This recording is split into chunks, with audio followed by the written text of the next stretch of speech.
ஒரு சிறிய தோட்டத்துல 2 விதைகள் மண்ணில் விழுந்தன. ரெண்டும் ஒரே மண்ணில ஒரே மழையிலும் ஒரே வெயிலிலும் இருந்துச்சு. முதல் விதை தன்னிடம் பேசி கொண்டுச்சு, இந்த மண் நல்லது, நான் வளர முடியும், மேலே வெளிச்சம் இருக்குது, நான் முயற்சி செய்யறேன் அப்படின்னு அது தன்னம்பிக்கையுடன் என்ன செய்தது, மண்ணை உடைத்து மேலே முளைத்தது. தினமும் சிறிது சிறிதாக வளர்ந்து அழகான செடியாக மாறியது. இரண்டாவது விதை பயந்தது, மண்ணை உடைத்தால் என்ன ஆகுமோ, வெளியே ஆபத்து இருக்கலாம், நான் தோல்வி அடையலாம்.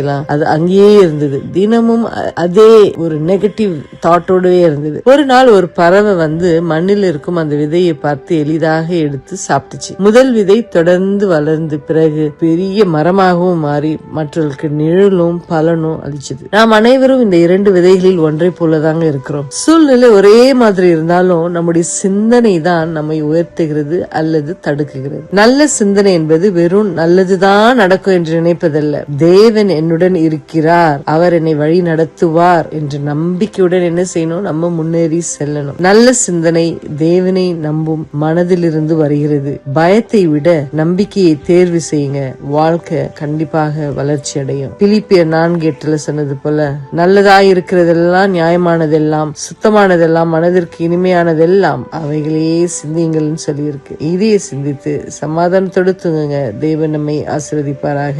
Good night.